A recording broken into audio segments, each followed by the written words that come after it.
गरीबों के प्रति न्याय करने की सोच अगर है किसी के अंदर तो भारतीय जनता पार्टी के अंदर है।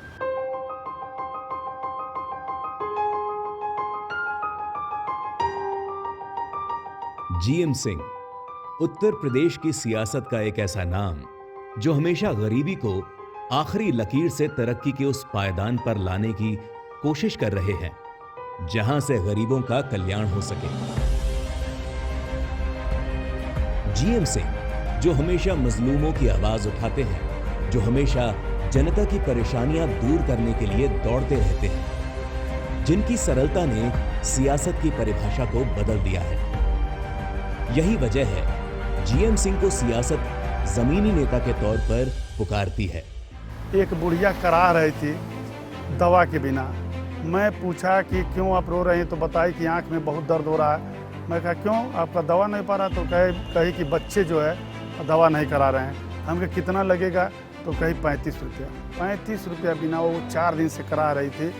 आज वही माताएं कहती हैं कि हमारा बेटा जो है हमको उतना मदद नहीं कर पा रहा है जितना ये सरकार कर रही है। बाबा गोरखनाथ की धरती गोरखपुर के रहने वाले जीएम सिंह अपने इलाके के लोगों के लिए मसीहा हैं।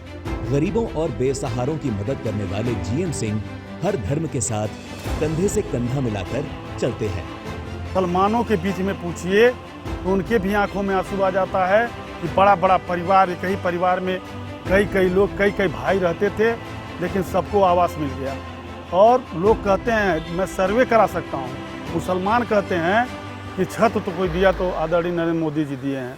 जीएम सिंह जनता की मदद करने के लिए हर वक्त तैयार रहते हैं। जनता के इसी प्यार ने जीएम सिंह को उत्तर प्रदेश की सियासत में सैथवार समाज का सबसे बड़ा नेता बना दिया। 22 साल की उम्र में जनता ने जीएम सिंह को जिला पंचायत में अपना नुमाइंदा बनाकर भेजा।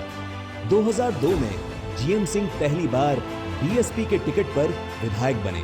2017 में मायावती सरकार में जीएम सिंह दर्जा प्राप्त मंत्री बने और जीएम सिंह जनता के जननायक बन गए। मेरा सोच जो है गरीबों के साथ काम करने का शुरू से था। जब मैं छोटा था तो मेरी यही भावना रहती थी कि गरीबों का सेवा कैसे किया जाए, तो मैं वो करता था। मुझको लगा कि बहुजन समाज पार्टी अंबेडकर बात से प्रभावित है और जो है गरीबों के साथ चलने वाली पार्टी है, तो मैंने उसको ज्वाइन किया। लेकिन बहुजन समाज पार्टी जो है अपने विचारधारा से भटक गई है और सिर्फ अंबेडकर बाद को कैश करने की कोशिश हो रही है। गरीबों के लिए कोई काम बहुजन समाज पार्टी ने नहीं किया। आप ये समझ लीजिए कि गरीब आस लगा करके बैठे थे कि बहुजन समाज पार्टी की सरकार बनेगी तो मेरा कुछ दर्द कम होगा, मेरे दर्द पर मरहम लगेगा। लेकिन जब मायावती ने दलितों की आवाज उठाना बंद कर दी तो जीएम सिंह ने बहुजन समाज पार्टी को छोड़कर सबका साथ सबका विकास का नारा देने वाली बीजेपी का दामन थाम लिया। कि दर्द कोई कम किया तो आदरणीय नरेंद्र मोदी जी ने कम किया। उनको आवास देने का काम किया। जिनके पास छत नहीं था, छप्पर था, छत देने का जब काम किया तो उनका चेहरा खिल गया कि हम भी उस लायक हो गए कि अपने छत में रह रहे हैं। गरीबों को दवा नहीं हो पाता था बीमार पड़ने पर, तो आदरणीय मोदी जी ने आयुष्मान भारत योजना के अंतर्गत गरीबों के लिए दवाई का व्यवस्था किया।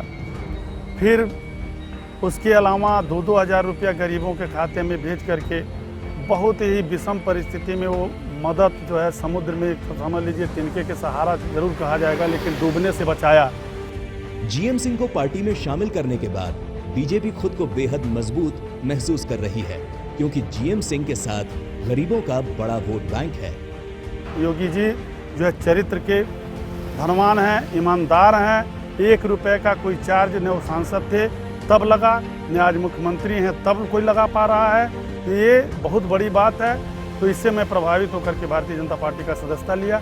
अब इसी में सेवा करना है। जीएम सिंह फिर से उत्तर प्रदेश में कमल खिलाने के लिए दिन रात मेहनत कर रहे हैं। गांव-गांव जाकर प्रधानमंत्री नरेंद्र मोदी और नया उत्तर प्रदेश बनाने वाले मुख्यमंत्री योगी आदित्यनाथ जी की लाभकारी योजनाओं को जनता तक पहुंचा रहे हैं। जीएम सिंह के साथ उस जनता का कारवां है जो एक बार फिर से योगी आदित्यनाथ जी को सूबे की कमान सौंप रही है।